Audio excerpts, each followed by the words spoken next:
Speaking of the stakes in November, let's turn to the Ohio Senate race. Again, we've said that every candidate in what we considered to be a potential close race 6 months ago is getting these attack ads or getting attacked on these lines. And now we're also seeing that with candidates who may not have been considered even on the cusp or even close to being on the cusp 6 months ago, in terms of the way that Joe Biden is dragging down other people on the Democratic ballot in November. Here is Ohio Senate candidate Bernie Moreno. He's a bit of a lunatic, isn't he? What was his? There was a couple of things that Moreno had an issue. Well, you remember the Associated Press reported that he had a alternate screen name or something like that, yes, or online account for a gay dating app, which and he blamed an intern from his parents' house, and he blamed an intern. Yeah, right. He's from Ohio, and apparently his intern went down to Florida, very close to where Moreno's parents lived, and created a fake dating profile on, was it on a Grindr type of situation? A gay dating app, yeah. I mean, that's the detail that makes it so much funnier is you go next to his parents' house. Exactly. I mean that's you have to go over the top for the bit. If you want the prank to land, you got to go all out.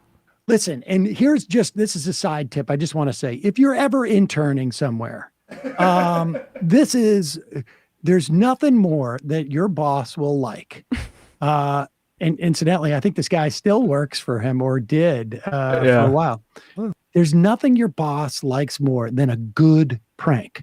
But like Emma says, you got to go all out. So it's not one thing like, you're in Ohio, I'm going to set up gay. You're gay, and I'm going to set up a gay profile for you. It's, joking around the office.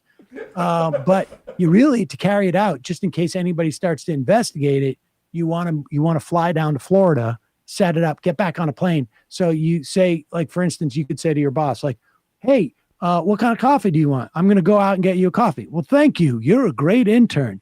You got it. And then you get into an airplane, fly down to Florida, you fly back. Make sure you get the coffee on the way back. Leave the funny paper trail. Right.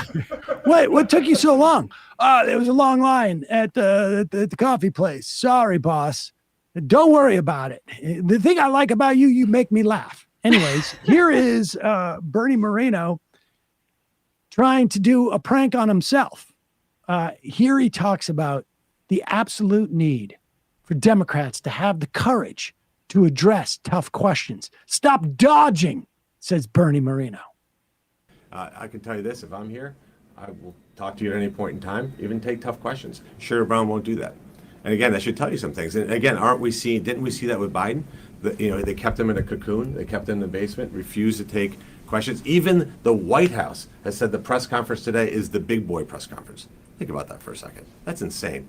If you can't come out here and address the media and talk to reporters and give your position and be unequivocal and clear, you have no business being in elected office. And I think that's what generationally we got to get rid of, is these guys that hide behind staff, hide behind their offices, Zoom from one meeting to another so that they're not accountable. Those days have got to be over. You need people that are clear and transparent, tell people where they stand. And sometimes, by the way, it means that you're going to be controversial and you're going to say something that maybe not everybody agrees on, but that's what you owe your voters. Pause it.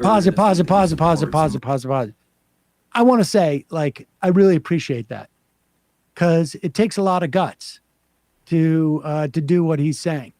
And that is what we need. We need politicians who are willing to answer the tough questions. And not hide behind their staff. That's what he said. Don't hide behind their staff. Don't hide by anything. You're out there in front of the press. You answer the questions. And he's the type of guy who's going to answer the questions. Just go back a little bit so we can hear that last part, because that was really inspiring to me. From one meeting to another so that they're not accountable. Those days have got to be over. You need people that are clear and transparent, tell people where they stand. And sometimes, by the way, it means that you're going to be controversial and you're going to say something that maybe not everybody agrees on, but that's what you owe your voters. You said earlier this week that you support some restrictions on abortions after 15 weeks. Do you think that contradicts what the party's new platform and new position is on this issue overall? Look, we're not here to talk about abortion. My position is crystal clear, has not changed on abortion. You're going to see the Democrats pull out everything they've got to try to change the subject. Let me just restate this again. You have somebody at 1600 Pennsylvania Avenue that is incapable, does not have the mental That acumen is to complete his unbelievable.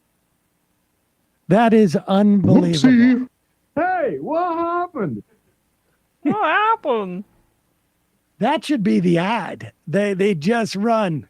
Can we go back a little, Sam? Because the thunder that you played was extremely thunderous, and I want people to get a sense of his actual full response here. Is that all it's right? amazing. He's just bragged about how he's not going to dodge questions, and he gets the first question he gets. He dodges. Yeah. Overall. Look, we're not here to talk about abortion. My position, Wait, Let's get the tail end of that. Yeah. Back a healthy amount. not everybody agrees on, but that's what you owe your voters. You said earlier this week that you support some restrictions on abortions after 15 weeks. Do you think that that contradicts what the party's new platform and new position is on this issue overall?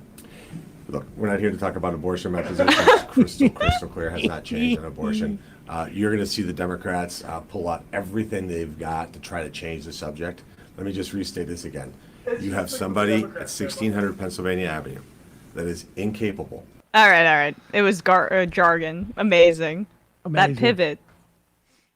I got to think that he's like yelling at his advisors afterwards, or he's just like, God, I blew that one. Because just to also give context, that he's supposedly for this media scrum outside Sherrod Brown's office. Yes. To make the case that like he's not here, disclosing things to the media, talking to the media, and then he outside the senator's office is not really talking. I mean, and in the last polling for Sherrod Brown, he's running against, who really can withstand seemingly any election. Sherrod Brown's up +6, +5 the one before, +8 before that. Even with all the anti-Biden stuff, this is part of Bernie Moreno is exactly what some of the Democrats deployed with some of the other elections, where he's one of the more MAGA Trumpy lunatic guys, and that actually has good effect when you're faced up against a Democrat. Yeah, this is I don't know how much he was one of the people that they put an ad out saying he's too conservative for Ohio. I think so. I think that's true if I'm remembering correctly. Yeah. Hey folks, don't forget to hit the subscribe button and check out our daily show. We do it every day at 12 p.m. Eastern for about 2.5 hours. We even take phone calls. You should check that out.